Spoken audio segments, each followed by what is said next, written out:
This is your girl, Dr. Cecily. Fulfilling your destiny. Look for my YouTube channel. Look, YouTube family and friends. I just want to make a comment because not only am I a black woman, as you can see, but also I've went through not only a systematic institutional racism like every black person has, but from a youth, we were told that our black counterparts, meaning our black brothers and sisters, our fathers, our mothers, and our sons may not come back home and may be killed by the police. That was a known factor, and get away with it. So we understand that this is a systematic institutional racism. But you know, far concerned, there's enough talking. They need to make rules, because by me being a former sergeant and working with black and white people and people of all diversity, I've been in a system where, you know, they got charged with $5 crack, and but then you add on you tack on with the possession, with the intent to sell. Who's gonna be selling some $5 marijuana? Who's gonna be selling it? They're gonna be smoking it. So all these extra charges you see that's attacked to the black race and the black men, and you know that most of our penal system is filled with black people. Not to mention that there are injustice made to our white counterparts, but not in the numbers that is made. With the sentencing guidelines are stricter, the sentences are longer, the crimes are packed on, and with that being said, person gets out, they can't get even welfare. So with that being said, we know that there's equality in the penal system. Realize that the penal system is made to make money. People forget that the White House was made by slaves. Like somebody told me, well, the first slave was Irish. Maybe true, but I don't think the Irish didn't build these cities and build these roadways and these bridges. They did not build the White House. Okay, well, both our presidents, President Abraham and President Washington, had slaves. But we, the black people, over 400 years, it sounds like the Bible, don't it, y'all? 400 years we have been suppressed with this. And then people that are so detached, but the reason why they're not detached, because now they see that the system is treating them the same way. You know why? Because you're not the 1%. See, the middle class to me is an illusion. Why? Because you lose your house, you lose your job. What do you have? Do you have money? Do you have multiple streams of income? If you don't have multiple streams of income, I don't care what level you are, unless you are rich and you got old money and you don't have multiple streams of income, brother and sisters, look, we're all in the same basket. Just those few percent that's really making the money and really calling the shots. Now, I'm glad that the pandemic occurred. Why? Because now everything is cut off from these people, and they see how the government is treating everybody. How can you now? I'll tell you what, you close your refrigerator for 3 weeks. You don't let your kid go to school for 3 weeks, because most of these black kids don't have computers. So how can you close down people's means of income and survival and then tell them to stay home and they got kids to feed? Now, if it was them, can we charge the government with child abuse? What about elderly abuse? Okay? So with that being said, let me go back to this. As a black young child, we were told about injustice. We felt it. I was treated unjustly. Before I became a sergeant with Wayne County Sheriff in Detroit, yes, the worst jail in the United States, in Detroit. I worked at Hamtramck, I worked the hospitals, and I also worked the Andrew Baird Detention Facility. I worked there as an officer and as a sergeant and at the airport. And let me tell you, the black men came in with these excessive crimes. Okay, excessive crimes, and they would charge more than the white counterpart. So we know it exists. Okay, we also know that when we get out, I created a job called classification under the Department of Corrections. But guess what? They gave it to a white sergeant. Didn't even try to preserve it from me. Didn't even give me a plaque. But it's okay, because I knew it was part of the systematic institutional racism. So I'm telling you, that mob scene with George Floyd, no, that's common, y'all. And even in the jails, they try to get me to beat up inmates just because they moved them, because they feel like, oh, the upper echelon don't understand the executives. No. There's a bunch of people, mob with ego controls, and a lot of them are operating on the KKK and whatever kind of stuff. But usually the black people will fall in line and beat up their brothers and sisters only because to go with the status quo of the white man. that we are inhuman. I'm telling you, I've seen it, but I've stood many times. And with that being said, yes, and I remember the time I was with at the airport going home, 404. So I go in there, you know, I'm a sergeant at the Detroit airport, right there, station right there on Middle Belt Road. Yes, I was going home on my afternoon shift. 10 minutes to 10. I'm thinking I'm going to ride. Been a smooth day. Nope, 404. We want you over at whatever air place that was, airline, whatever area. I went. Excessive officers. I mean, I had black female officers, black male officers, white officers, and this another thing with Floyd, with George Floyd. There was too much excessive force. 2 officers would have been enough. So now you got 4 guns, 4 officers, 4 tasers. Why you need all that excessive force? The man was not resisting. And if he was resisting, you had him handcuffed. So you had control of him. So it's excessive force to begin with. Number 2, the Supreme Court need to come and start charging these people with hate crimes. Number 3, they're under the guise of immunity. See, that needs to stop. If there's excessive force and you know, a 5th grader know you stop somebody's airway, they're gonna stop breathing. That's the basis of CPR. And you can see the gross negligence. And let's get back to the mob behavior. Oh, I've seen that before. Just like I was at the airport and had to go to a call back to that. A call about the officer, a correction officer from another state. Of course, the airlines gave him too much alcohol. So now he's going to flirt with the stewardess. And now they want him off the airport grounds, right? So, of course, who did they call? They called Metro Detroit Police, which was me. I was the sergeant at that night. Get there, I see 5 or 10, but at least 5 or 6 officers. So they were not supposed to respond. Number 1, it was excessive force. The man was just intoxicated. We already knew that, but he was a correction officer, about 6'2", and I wasn't afraid of his size. My concern was to nobody get hurt, for me to get a check, and for me to go home. Okay, so what I had to do was I had to call my lieutenant. My lieutenant said, just get him off the AOA. Just get him off the airport. Get him on the shuttle bus. So the guy, he's 6'2", muscles. He's already been intoxicated. He looks like he pumps iron for breakfast, lunch, and dinner, like the inmates. But he's a correctional officer, and he's intoxicated. Okay, he ain't tearing nothing up. He's just selling wolf tickets. I tell you, a lot of that mob behavior with George Floyd and them was because it's me against them.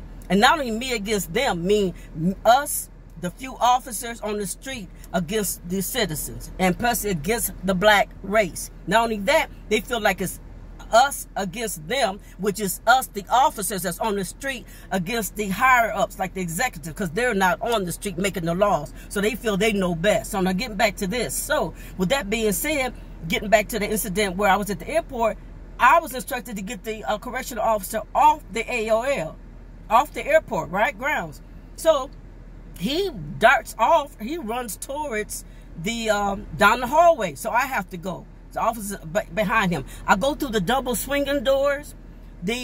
Because he was so intoxicated, he jumped off the wall. Was I afraid? No, but I was trying to de-escalate it and do it the way my lieutenant instructed me. The man wouldn't hit nobody. He was just calling wolf tickets. You do this, I'm going to sue you, you do that. Which it was true. But the thing was, the officers really wanted, when he bounced off the wall, I seen it as I was coming through the double door. So the black officer, Officer M, I'm going to call him, said this. Oh, he tried to hit me. I said, no, he didn't. He bounced off the wall because he intoxicated. So when the shuttle bus come, remember, I got a black female officer, 2 black officers, male officers. These are my subordinates. These are people that I am sergeant over, supervising. And I got like maybe 3 white or 4 white officers. So I got like 6 of them wanting to jump on this guy because they want to show them that they're in control. Okay, that's what this is about. And then it's also about with George Floyd, him, that officer that was charged, officer, whatever, the one was charged with murder 2, which I think he should be charged with murder 1. Because a 5-year-old tell you if you stop the airway, not only that, they were on his knees. There's veins going up to your knees, so you cutting off his oxygen. No, that should be murder 1. No. So with that being said, when I went through the double doors, instead of the young man getting on the bus, the shuttle bus, he runs around the bus. So I had to run around the bus after him because I want to make sure I keep everything in view. Of course, I got to keep my officers off that want to arrest him because he's selling them wolf tickets. So you know what they did? What they did was he got on the bus and I had to stand between him and the officers. That's why I'm going to get back to George Floyd. No, they're cowards. They're cowards. I don't care if he was a training officer. I was a sergeant, and I was the one defending this guy. So if I was an officer, I would have said, no, don't do this. But the point was, because I was in control, I said, no, you are not going to be, if you're going to come to him, you're going to come through me. So far as I'm concerned, those were none but all them other officers, they could get charged equally. Because with the law, there's no accessory to the fact. So all of y'all should be charged with murder one. Murder one to the first degree. And let's deal with these laws. If like with those people that killed, with those 3 people that killed in one video and killed, what's his name, Abney, whatever his name was, you know what I'm talking about, killed him down when he was jogging.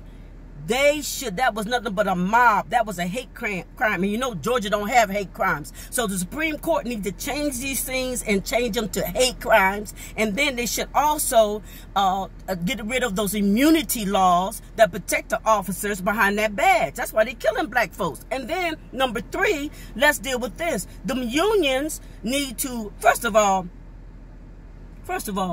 they should have been fired. They should have been fired. With the video alone, they should have been fired. They had enough to fire them right then. So getting back to this, yeah, there's a mob mentality and there's a mentality of institutional racism. Now, the problem I have is when we as black people don't respect each other. Now, yes, I want to support black businesses, but look, y'all got to come up. Y'all got to come up a little higher, okay? Because it's enough that the American, and I'm talking about the white America, the institution of racism have greeted other nations in. Oh, other nations. I begin to feel it. I begin to feel a difference back in late 1990s when a lot of Arabic people come over and then a lot of the Hispanic race was increasing. Oh, they was looking at me down like I was a dog. Because you know why? Because white men, the white America view us as dogs, okay?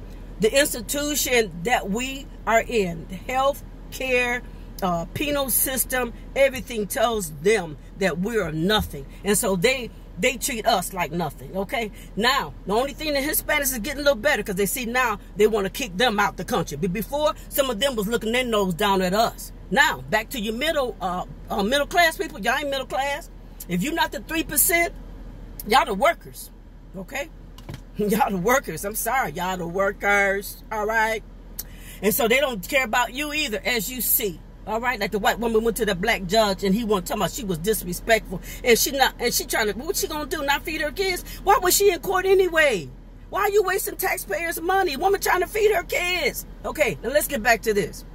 Now, so the officer got on the bus, the correction officer. And I'm getting back to when I had to stand between my people that that's under me, my subordinates, under me, as a sergeant, and tell them, no, you're not going to come, you're going to come get him, you coming through me. So got him off the airport, AOL, whatever. Well, when we got back to the midnight shift was coming on, I was the only black female there because I met the standards. That's the only reason I got on at the airport is because I was female and I was black. So I met both of the quotas. So the only other black person I think was a lieutenant, a black male, Lieutenant May, who was my sergeant at the jail in Detroit. But the point was this. When we got back, all of them said, oh, she a coward, she a coward. But even the white lieutenants took up for me and said, well, look, first of all, you were trained by Michigan Law Enforcement Training Council. So you could have went on, if you thought that needed to be arrested, you could arrest. And let's get back to apply this to George Floyd. Now, at one time, okay, what they said, no one time did they try to grab that guy. Because I would have been like this. You don't pay my paycheck, and I want to go home, and I don't want to have to go to court, and I want to feed my kids and my family. I would have been grabbing his ass. I'm sorry. I would have been grabbing him. Sorry, Jesus. Because it makes me mad. I would have been grabbing him, okay? But the point is this. They stood and did nothing. They had a mob mentality, okay? They had a mob mentality. And as far as I'm concerned, they were cowards. Because there's many times, even as an officer, I was with a white officer. I'm going to call him, I was with a white sergeant. I'm going to call him Sergeant D. and I was with a black male officer, and we escorted this male from in the Detroit jail, Andrew Bear Detention Facility, from the new jail to the old jail. But I had told the officers, look, if y'all gonna be beating on these inmates just because you moved them, and that's not in the policy. Because remember, the reason why Andrew Bear Detention Facility was built because the inmates filed a lawsuit and saying that their stay there was unconstitutional, and it was. You had roaches and stuff in the old jail; they wouldn't be fed right, and everything. So that's how the Andrew Bear Detention Facility came. So I told them, if y'all want to beat on inmates just to be beating on inmates, don't include me. So they tested me when I became a sergeant. And what they did was, as we escorted the guy over, he was compliant. Remember, I'm with Sergeant D, who's a white sergeant, he always was being with these fights, but he will always have black officers doing it. Okay, so as we escorted the guy, all the guy did, he had his hands up, and all he did turned around and said, "Sarge," talking to me. And so I had to get in between him and a black officer. So you tell me, let's apply this to George Floyd and them. It was a mob behavior. They have done something like this before. Well, they have, and then the guy had how many citations? Why was he still a training officer? He had all them citations and all those whatever it was, write-ups. Why was he still in training? And then let's get back to the rest of them. They're cowards. I don't care what they said. Then they should have took their body. They took an oath to protect and serve, and they did not protect. They let that guy die, and you could even see the wetness. You could see that white. Just see, look go back on the video and see that white, that like this wet stream coming down like rain. That's George Floyd urinating. Okay, that's George Floyd urinating. Because I remember I was at the jail, and I had to, we had this inmate that was over in RDC, and I had transported the person over there, and I was about to eat lunch, and I told my mom I was about to eat my dessert. I said, let me go check on this lady. I can't think of her name. This inmate went over there. Like everything went slow motion. What happened was I was like maybe 50 feet away. Maybe 50 feet away, and I could see her. She had took the sheet or whatever. I don't know how she got a sheet or towel or something, and had hung herself. And I was able to get into the gate. And as I was opening the gate, and as I lifted her body up, because she must have worked as a Girl Scout, because it was a Girl Scout knot. It was so tight. I had to lift her up, and as I'm lifting her up, I'm slipping in the urine. Okay, so when that guy, if that guy was on his knees, that one of those knees, he felt that man urinate, because usually before you go, you pass either bowels or urine. So that urine is coming out that man, okay? Not to mention they didn't give a pulse. They didn't take the man's pulse. And then you see him put on the gurney, he was already dead. Okay, he was already dead. So the thing about it, shit all got murder one. No, there's going to be changes in our laws. And why people are tired is because they see how they get treated with this COVID-19. Y'all ain't nothing but workers, white people. You're with us. You see how they treated us. Are you gonna, if you go home and close your refrigerator and tell your child you're not gonna feed them, let not Georgia, and especially Georgia's good for this, and don't let your child go to school when it open. Oh, y'all be locked up. Talk to the mothers here. They'll tell you. Oh, no, they told me when I got down here in 2005, they said, oh, no, Georgia don't play that. They'll have you in court locked up if your child don't go to school. So how you going to close schools and in the same breath, you don't have no money for the people?